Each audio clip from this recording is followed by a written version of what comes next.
Hello, I'm Adam Kirtland, otherwise known as View from the Potting Bench.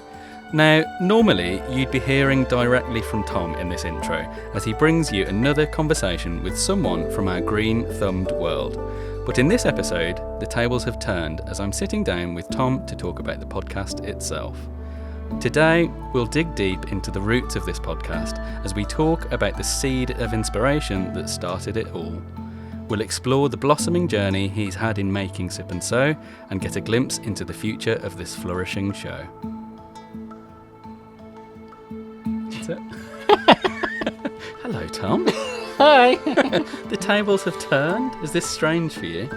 Yeah, I'm not sure I'm ready to be How do you interviewed. feel? How do you feel? This is your life. I'm going to give you a whole snapshot of your whole podcast season. Do I get a little red book? Yes, why not? I'll produce something. I've never actually done another podcast. Have you not? No, only my own. Oh, good lord. So this is actually the first Your own time. is your first one. Yeah, and it's on my mildly own. narcissistic. It's quite weird. Quite weird. No, it's fine. Yeah. It's fine. Yeah. I'm really glad to do this because I think your podcast, for anyone that hasn't seen it or listened to it, They've got this far. well, but this might be the first one that they listen to. You never know. True. I think it's been a whopping season. It's been incredible, and I think you've done so many incredible things with it. Had so many brilliant conversations with so many people that some people might not have known and have discovered through this podcast. I think it's been brilliant. So it's coming to the end, so I thought it'd be a nice fitting little end to the season to have a little chat with you about your podcast. Yeah, and I'm very glad that it's you. And I kind of said to you, didn't I, if I wanted it to be anyone, it'd be you, because we talked in your episode last week about the fact that, how we connected through Instagram. We've become great friends, and we've gone to lots of shows and stuff together. So I'm very glad that it's you. Oh, well, that's if very anyone's going to be interviewing me, it's not just coincidental that you needed someone to do it that has got some podcast experience. No, and carrot cake. Carrot cake, yeah, which is nearly gone. I mean, that's maybe me been eating it, but never mind. Anyway, Sip Sow. So what a wonderful season this has been. Thank you. It's been a visual delight. It's been an audible delight. It has genuinely been brilliant. But how did this even begin? Because it's starting a podcast might seem like an easy thing from the outside, but and you've got first-hand experience. It's really not, and you've really thrown yourself fully into it. It's not as though you've just, kind of done a poor attempt. You've really gone for it. How did it start, even as an idea, before you started even making it? Started as an idea. From, I think, just this year in particular, being able to meet so many amazing people through things like shows or some of the experiences that like we've had together, or meeting new people, and just some of the conversations. I've been really lucky to be able to get to do some of that stuff and meet designers or gardeners or, people that are quite influential in our world and hear from them firsthand, how this stuff happens and the things that they think about and talk about. And that's when I started to think I wish people could hear this conversation. That's what I kept having quite a lot. And I had a conversation actually with someone on the phone, and I said to them, we should have recorded that. People would have loved it. We were on the phone for like an hour chatting about just stuff. And I was like, people should have heard that. And then I remember a conversation with Minaj when we were all together and we went around looking around some gardens. And Minaj was talking about the fact that when he was doing his show garden at Chelsea, way before that, for months, when he knew he was going to do it, he had paint samples and he painted all those pinks and oranges in different colours and had them in the garden for months to see how the light would catch them at different times and how they'd look next to the plants that he was thinking about having in the garden. And Clive was like, it was so annoying, like he was constantly having to change this, and we had to have it in the garden for ages, a bit of an eyesore and all of this. And I thought, this is the stuff that people don't see. Minaj will have been interviewed a lot of times about the garden and what it means and, that sort of thing, but not the process of it and what it actually takes to make a garden and the stuff for months beforehand and the creativity. And especially because my background, is marketing and creativity, and now that's what I've done as a business. I thought actually that's a nice combination of the world of horticulture that I know and love, and that creativity and just digging into that a bit more and having those conversations that people don't normally have. Yeah. To actually almost go, you made a show garden, that's great, but I want to know how it came about and how you actually did it and what even made you want to do it and all of that sort of thing. So Minaj's conversation actually really kind of made me think about it, and then annoyingly why is he not on an episode? He was meant to be. So he was the episode where my car broke down. Right. And I was on my way to Minaj. Gosh. My car broke down, and he's super busy. Yeah. So we'd arranged it well in He's a busy man. advance, and then he was great, obviously, about the fact of what had happened and stuff. And he was ringing me like, "Are you okay?" Just checking still alive. But we couldn't rearrange it in time for the end of this season. But Minaj is going to be on season 2, if season 2 happens at this point. I don't even know. But hopefully he will come on and talk about all of that in season 2. And he loves the podcast. So he's been a massive supporter just in general, as you know, of both of us. But he's also been messaging with like little ideas for the podcasts and stuff. He's really into it, and I think that's great. Sweet. I think we'll end up filming about 4 episodes. I think you probably will, yeah. A recurring, a series. But I don't necessarily mind that, and I like the creativity and the way his mind works, and so looking forward to that. But basically, that's how the idea came about, and where it all started, and then it's then that process of actually, like you say, then how do you actually doing it, make a podcast? Yeah. And I was kind of like, do I want to? Is it too much? Because I was just launching my new business at the same time, leaving my corporate job and starting a freelance business, which is enough for anyone to take on as it is. But then I also thought the timing's quite right, because I'd spent months telling that story of what I was doing, and the momentum was building and was there with that. And I thought, actually, now might actually be the right time to launch a podcast when everyone's really interested in my story and what I've been doing, and it feels like the right part of the evolution to keep telling more of a story and other people's stories. So I was like, right, I think I do want to do it. And then I was like, if I do it though, I want it to be good. Which sounds daft. Obviously no one wants to do a bad job, but I was kind of like, if I want to do it, what's my point of difference to your podcast or anyone else's podcast, or what's my USP in that? Because there's why is it not just another gardening podcast? Exactly. There's loads of amazing podcasts already out there, basically, is what I'm saying. And I wanted to be up there with the likes of you and some of the others in the podcasting world. And I thought, what is it going to be about mine that makes it different? The unique conversations that I wanted to have, like I've just kind of talked about, the kind of bits that people maybe don't necessarily hear. But what I really thought was that I want it to be an in-person conversation. I thought that's a bit old school, isn't it, now? Is that, most podcasts now are done digitally, remotely. And there's Mine definitely included. Yours included, and there's it's definitely COVID, isn't it, that did that? That's kind of the thing that forced us to do something different. So you're kind of reviving how podcasts used to be made back in the past. So. Yeah, and I think I love the digital podcasts and stuff. It means obviously you can get a lot more. You can meet people from all over the place and have there's so much more benefit with that. But I really like the idea of getting people together and actually meeting them and chatting to them face to face. And I think the fact that we're in person together just means that people can hear and see that we were sat together having a genuine conversation. They can see and hear the connection. Because that's the other thing as well about yours, is that it's not a podcast essentially. It's kind of a visual thing as well. And obviously you're big on visuals, but you've gone kind of full on with the visuals in a really good way. It's aesthetically, it's a gorgeous thing as well. Not just the video for YouTube, but all the stuff that you put together for Instagram and socials. Well, originally I was going to film it just for social teaser clips, for visuals to promote each episode, basically. So I was going to film it vertical, stick my phone on a tripod, and I knew that I needed to get another phone so I could have 2 nice shots. And I was just going to edit it for the teaser clips, basically. And then one of my friends, who's really into like tech and podcasts and YouTube and stuff, was like, you've got to film it and put it on YouTube. And then he sent me this clip of Stephen Bartlett saying, if you want a successful podcast, you should put it on YouTube. So I was like, fine. Literally, and I was still undecided, and Clara was the first episode that I recorded. And basically on the way down, he was sending me this stuff, so I literally got there and went like that with the phone literally minutes before we pressed record, and I was like, I'll do it that way then.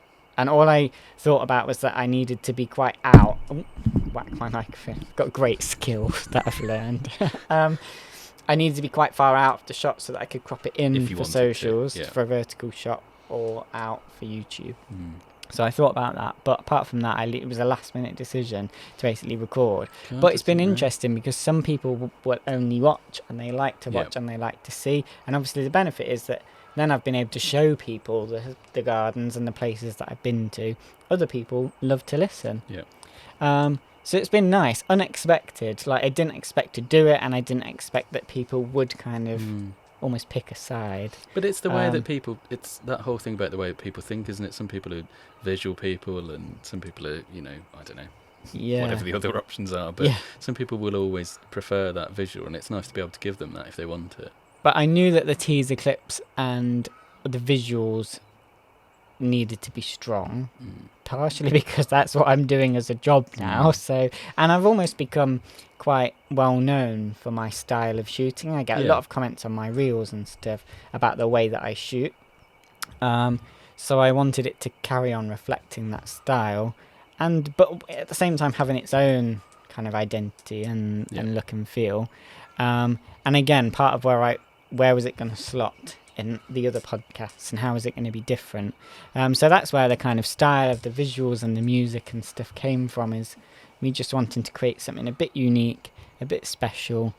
And I think all of those things coming together, the fact that we record it in person, the fact that we then film it and there's the visuals that go alongside it, just pulls it together into something a bit different from what other people are doing, basically. So, guests-wise, I think you were quite particular with what kind of stories you wanted to be able to tell, rather than, it kind of be anybody. It was very people that have got something either to tell from a different perspective or a different part of horticulture. How did that kind of process work in terms of either choosing your guests or, kind of getting people to be involved? So I had an idea, obviously, from the start. And some of those people, like I've said, like Minaj, he was one of the inspirations for me from that conversation. So I knew that I wanted to ask him to be on. And a few other people that I'd started to have conversations with, Chris being one as well, that, that we had the luck to meet. And again, had great conversations with him that made me think, he should be on. I want more people to hear his story.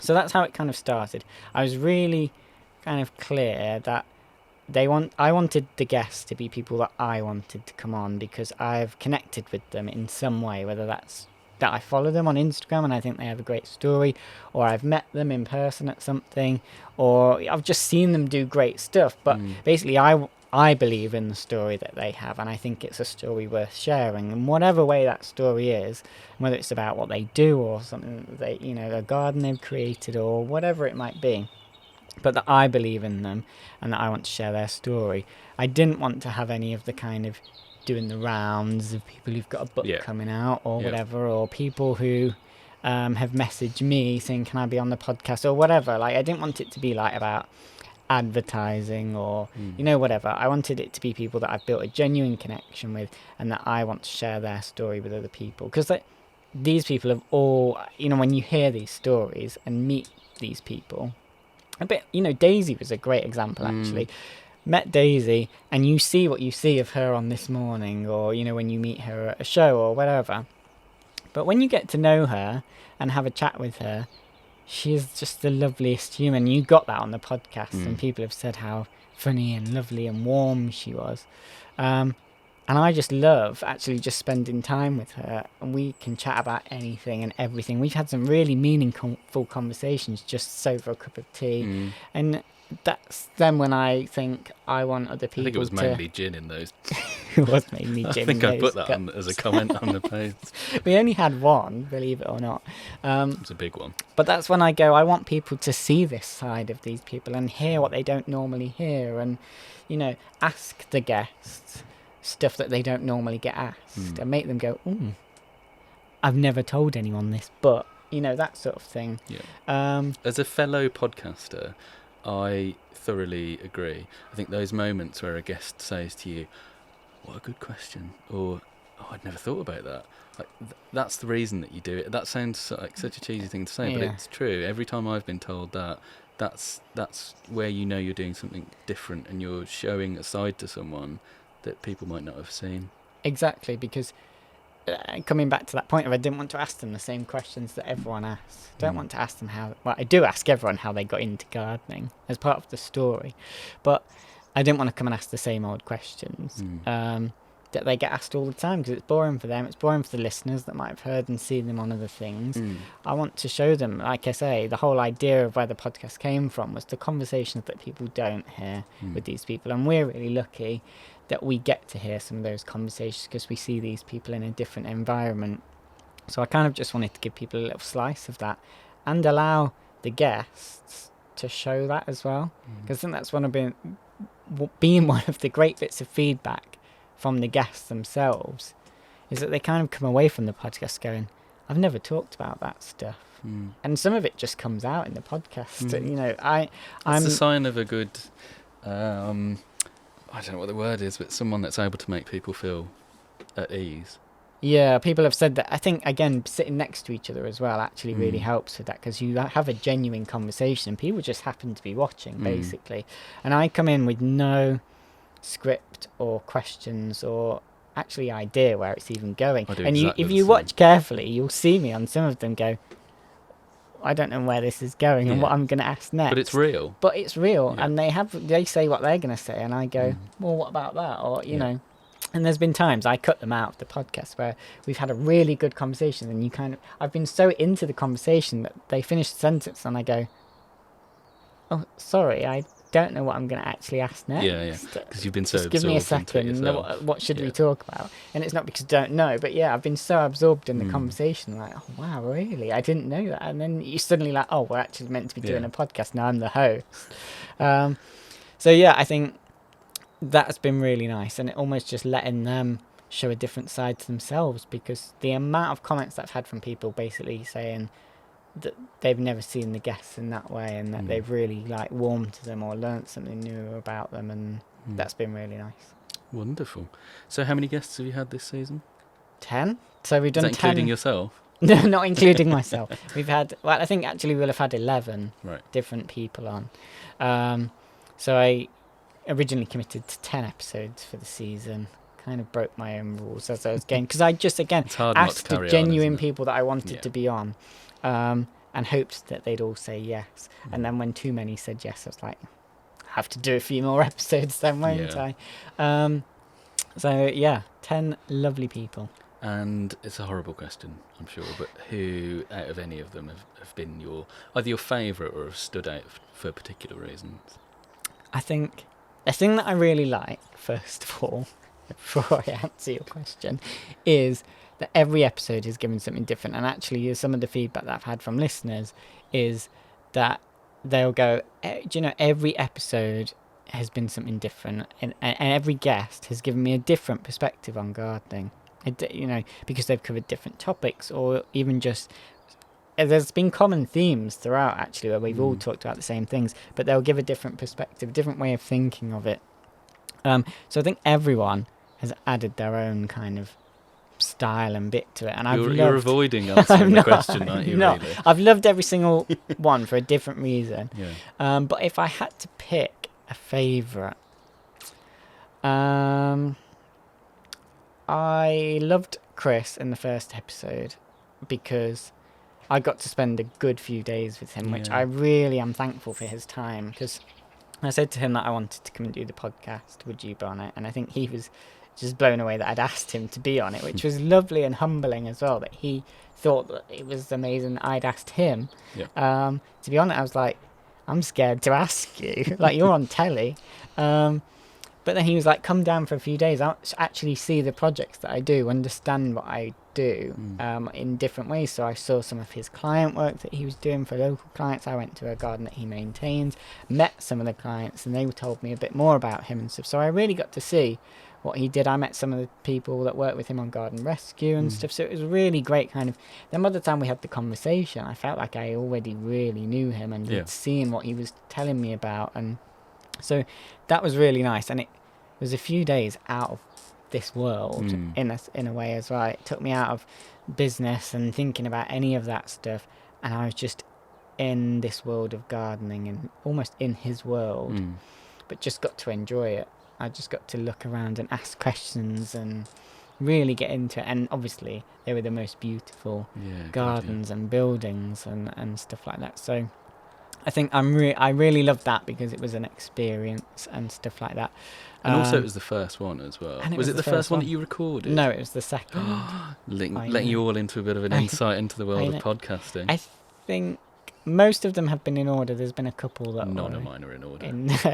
Great. No, I think there's been 2 swap arounds. So that was because for Cara, she was the first episode that I recorded. But that was because we then wanted to... It was the first time I did that split episode, and we went to see her at Audley End. I say we. I went to see her at Audley End because I wanted to follow up.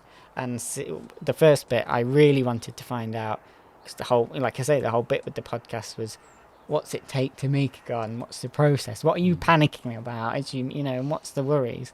And then to go, how did it all come out? And finish it off, and see how it went.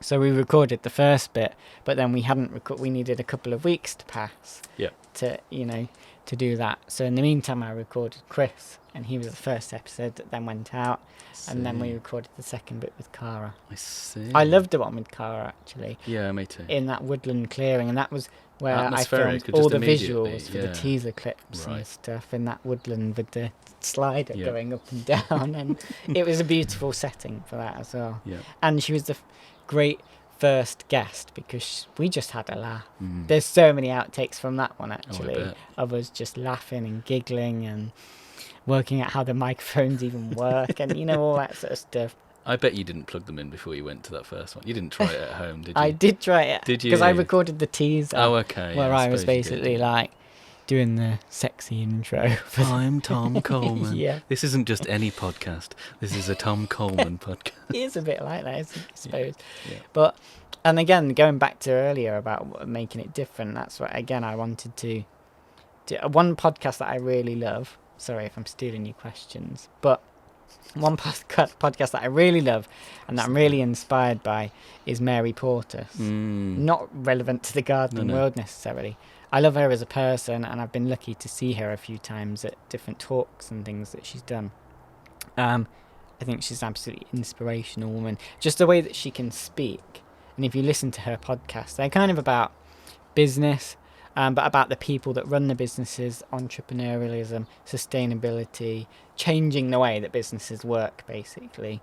But the way that she does her intros and the way that she introduces her guests just blows your mind with the audio of her introducing the idea of sustainability in business, and is that really practical, and asking those questions. Your mind is racing, you really want to hear the guest and the conversation. So I kind of wanted to I channel Mary Portas when I record the introduction to the podcast, and I want to make people listen and kind of stop when that podcast starts playing in their car or on their lawnmower. You want them to pull over. I want them to almost go, oh, it started.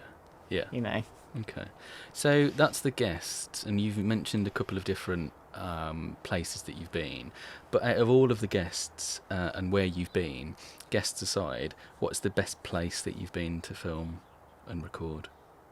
Or the most memorable? Oh, now that's a question.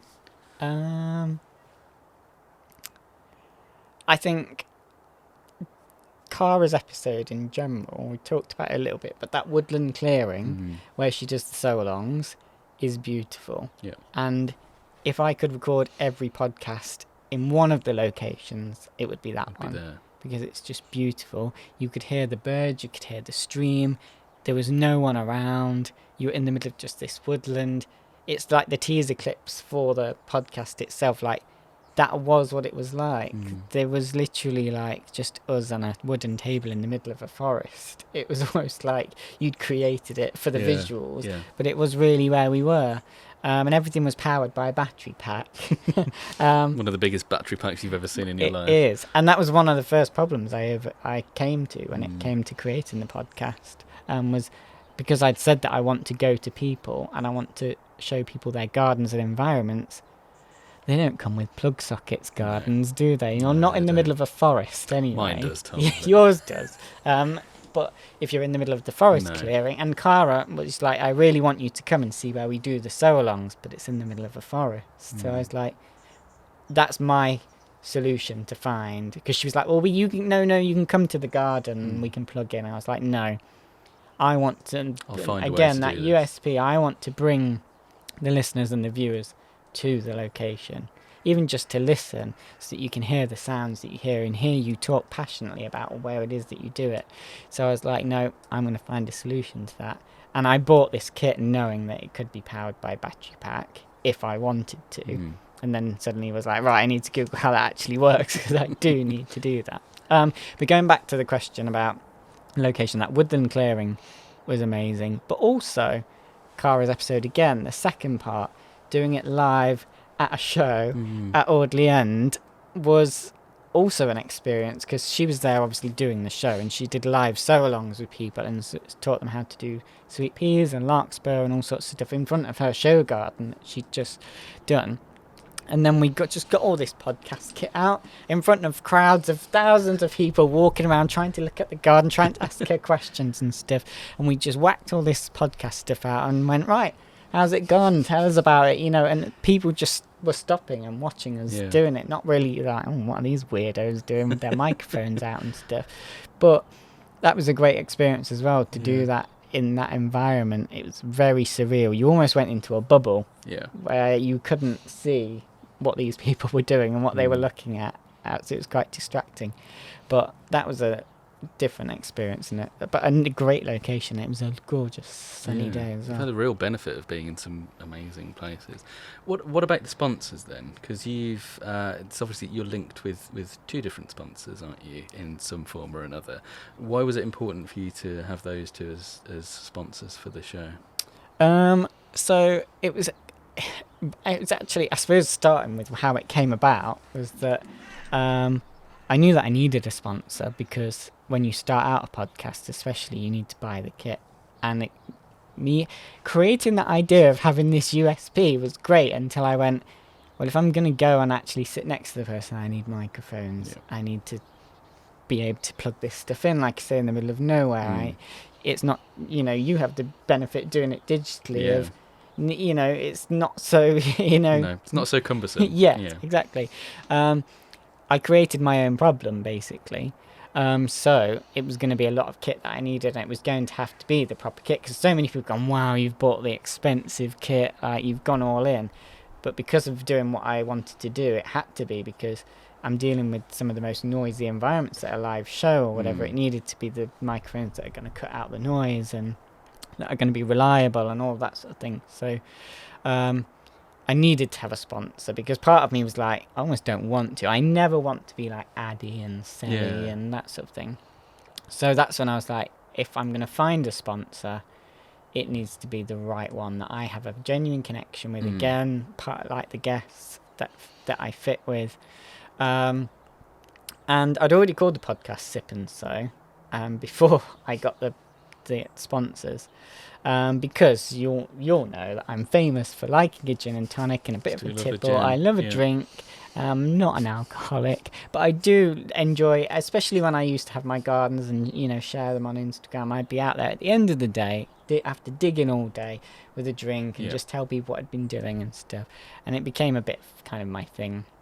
And obviously, sowing, as in sowing seeds, but also sowing ideas, being the whole kind of theme of the podcast, and kind of summed up quite nicely what I wanted to achieve with the podcast.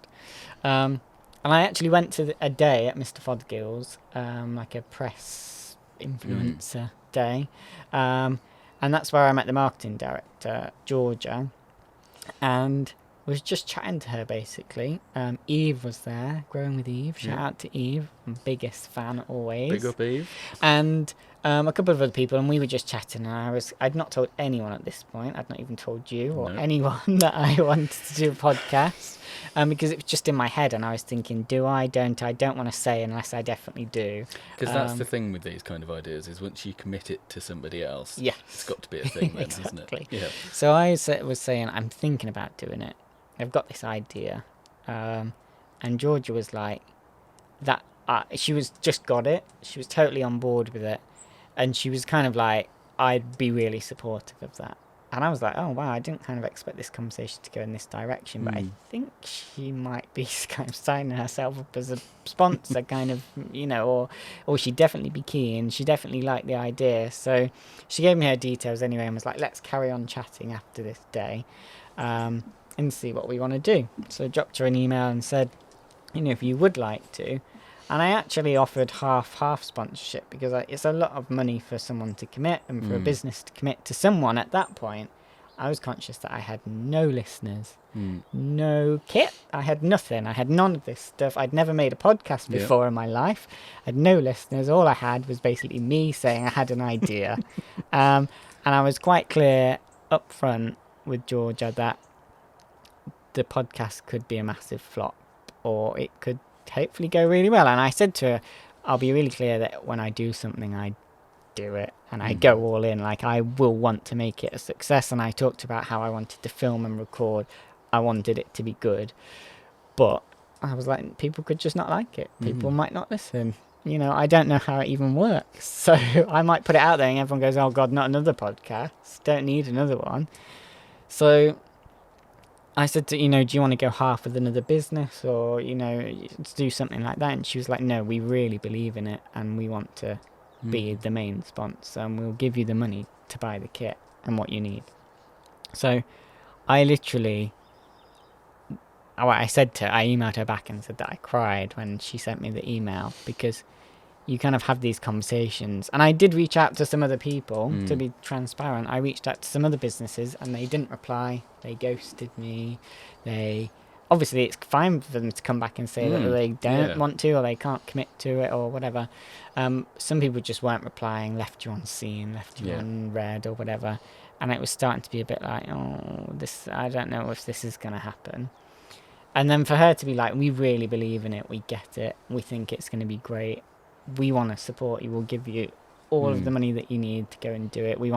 Basically said they want to be part of setting me up and helping me with it. Get it off the ground. So that was fantastic. Literally loved it. And it started a great partnership where we just started emailing back and forth and conversations about seeds and, what can we give some people some seeds? Can we combine it with some of the stuff that's happening? So Cara's Garden was being sponsored by Fothergills, so it'd be great to tie that up. And obviously we'd already met Cara at the shows through our own conversations and got to know her and over cups of tea and had really bonded with her. So I already had Cara in mind that I wanted to chat to. So it all started to come together. And, they were really like, we want to support you in our promoting it on emails and on our Instagram and stuff like that. So it felt like a real partnership where they were really keen on supporting me and helping me build it.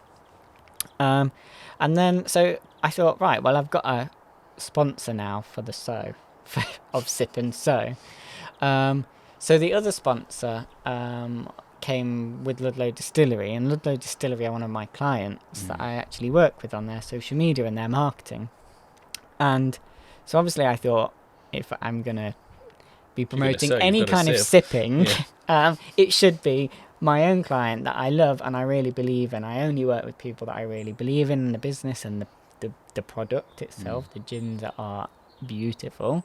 So I was like, if I'm going to do anything, I want it to be that. And that's actually a bit more of a natural relationship, where it's actually just the fact that I love the products, and if I'm going to sip anything with someone, it's going to be their products and talk about that.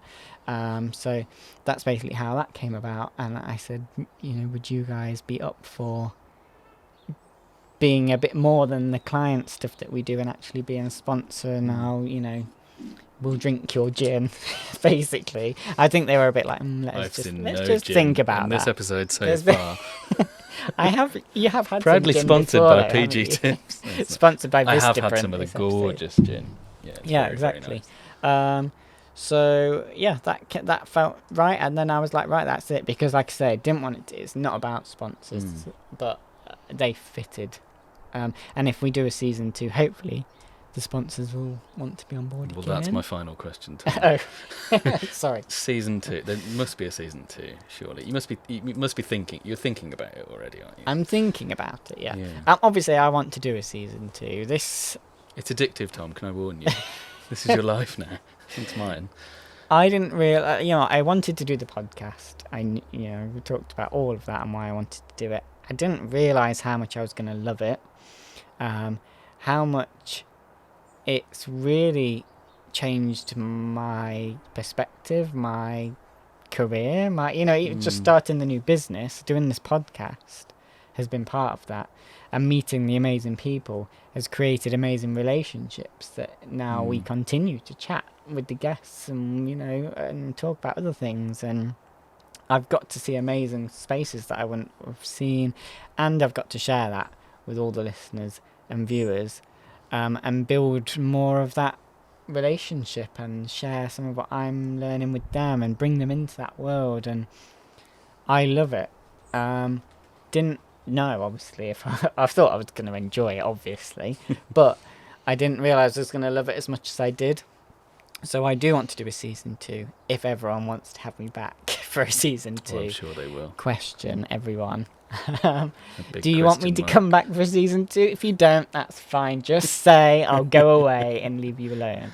But I would like to do a season 2. I've learnt some things along the way. As you say, I chose to do it the hard way and go all in with the podcast. It's been quite time intensive, especially when you're starting a new business and running your own business. Both ways come with their positives and pros and negatives, cons. don't they? That's the thing, is that although I don't do mine in person, that enables me to be able to talk to someone in Amsterdam or the Netherlands or whatever. Whereas, you can physically go there, but that's just a point. If anyone wants me to fly over, Klaus Dalby, if you're watching. But that's the difficulty of it, isn't it? Because I think from the outside, I don't know whether people do think podcasts are glamorous. I'm sure they don't. But it might just seem that we're just having these conversations with all these amazing people, which we absolutely are. But they're tough to put together. They're kind of a labour of love, really, aren't they? I found it tougher than I thought I was going to. So as much as I've enjoyed it more than I was going to, and thankfully people have loved it more than I thought they were going to, obviously that's great. It's been tougher than I thought it was going to be, because I had that conversation with Georgia. She was really supportive. They were like, yeah, we'll give you the money to do it. And she actually emailed back like a week later and was like, wow, I didn't think it would be that quick, because she was like, what timings are you thinking? I was like, well, I'm thinking the first episode will go out in 2 weeks' time. She was like, what? But I said to her, I was like, I told you, if I'm going to do something, I'm going to do it. But also, I wanted to do it this year, but the garden season was coming to an end. And because I knew I wanted to go and film people physically in their locations and their gardens, they're going to want them to look good. We're going to want good weather, because they've all been filmed outside. I've drawn the short straw with mine. Apart from Andy, who ended up in his shed in the Scottish weather. But so I was thinking about all of that, and I'd planned a run time of 10 episodes, which was going to take me into November, and thinking, well, by that time, any later than that, it's going to be raining, snowing, cold, horrible gardens, whatever. So if we're going to do it, it's going to be now, and I'm going to have to go full pelt into it. And normally, your advice when I asked you about doing a podcast was get a few in the bank, because if you get ill, you need to do something else with work. If you haven't recorded one, you haven't got anything to go out. So quite quickly, I was trying to film 2 or 3 episodes in the first few weeks to get them in the bank. But because I'm going out to these people, I've driven to them or got travelled to them. It's the whole day out normally filming, because what you see and listen to in an hour of conversation, we probably actually sit here and record for 2 or more, And there's also, we set up all this equipment. And firstly, I normally sit and have a chat with them for a few Exactly, hours yeah, or you don't go whatever, and we straight get into to it. know each other a bit more and what, that sort of thing. And then afterwards, they'll show me around their garden or take me down the road somewhere, or we'll go for a drink, or, so it becomes a whole day to film. Have I got to take you for a drink after? Yes, or else. Oh, God. I expect you to, out of anyone. No But problem. it's a full day filming. And at the time when I was starting my business, that was fine. And then as my business got busier and busier, nice problem to have, I'm Yeah. aware. But then it was like, oh God, I need to take time out of that to film the episode and stuff like that. But then also you have to edit the episode. And I'm really lucky that most of the conversations that everyone has heard have been pretty unedited in terms of changes. I don't really change, because I like that the conversation goes where it goes, and if we have a laugh, we have a laugh. If we get something, if I fluff up a line, I fluff it up and I keep it in, and we have a joke. I got the Fothergill's code wrong in one, and I had to be like, that is not correct. And but so I don't really edit it in that sense. But again, the hard thing about doing what I chose to do with the visuals and then to create it for YouTube and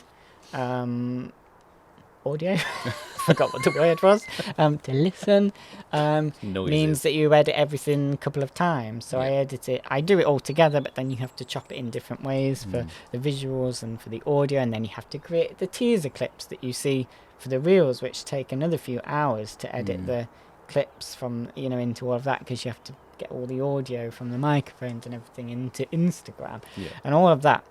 And the graphics, so people love the beautiful graphics that I do to tease the podcast, or where you click, and all of that becomes basically half a day. Well, it was a full day when I first started doing, because I didn't really know how it was going. And you get into it. You kind of said to me, you will get into it and it will become quicker. And it's probably about half a day now, because I know what I'm doing and get into a routine. But none of this has put you off doing a second series, though. No, so basically, long story short, is that it's been more challenging than I thought. None of it has put me off doing a second series. What I want to do is learn from series one and do it a bit differently. I still am really passionate about doing it in this way, in person, with the visuals, and hopefully everyone agrees that they love that and it makes a difference. So I do want to carry on doing that, but I need to film some of it with a bit more time, so I can go and do a day's filming with someone. That's one day out of a week. I can edit it on a different week, and then it's ready to go for a few weeks' time. Like, they're all just need to be a bit more planned, because this was just, I'm going to do a podcast, I'm going to do it now, we need to do 10 episodes in 10 weeks. It's been intense, but at the same time I've absolutely loved it. Like I say, I've loved every minute.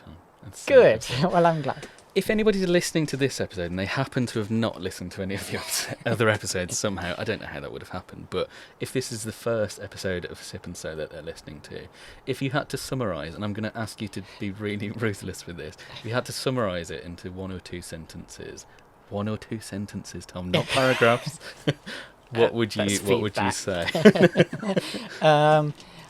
What I'd say is, if you haven't listened to Sip and Sow before, it's the conversations that you wouldn't normally hear.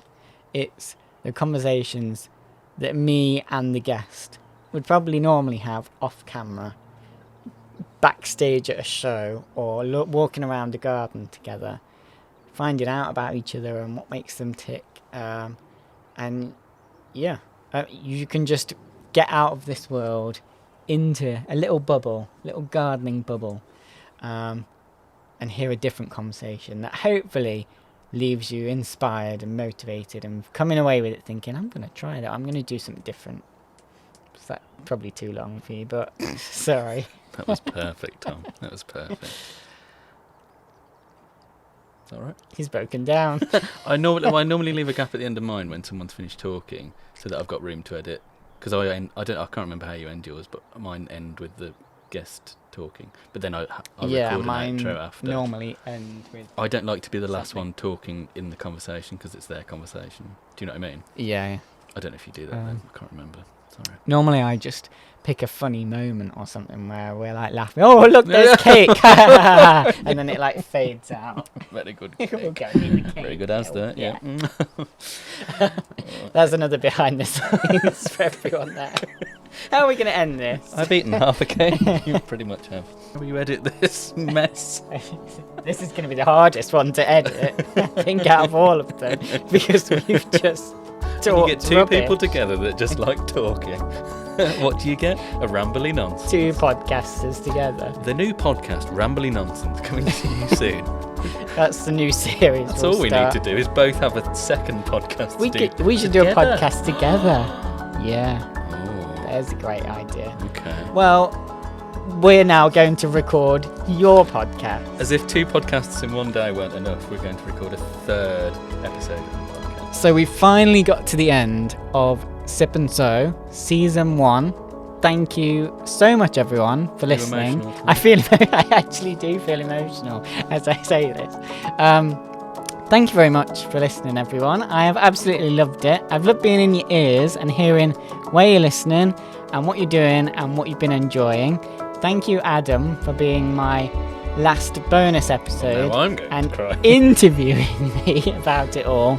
And hopefully we'll be back for Season 2. We'll have to keep you posted.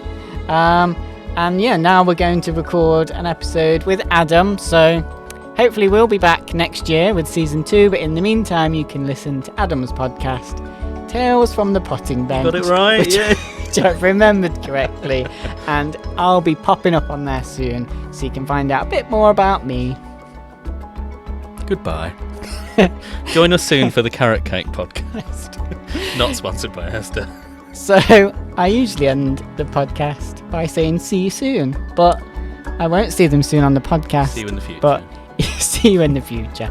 You know where I am on Instagram at I'm Tom Coleman, and Adam is at View from the Potting Bench. If you want to follow him, he's okay. But I will see you on Instagram. Thank you very much for joining me, and I'll see you soon.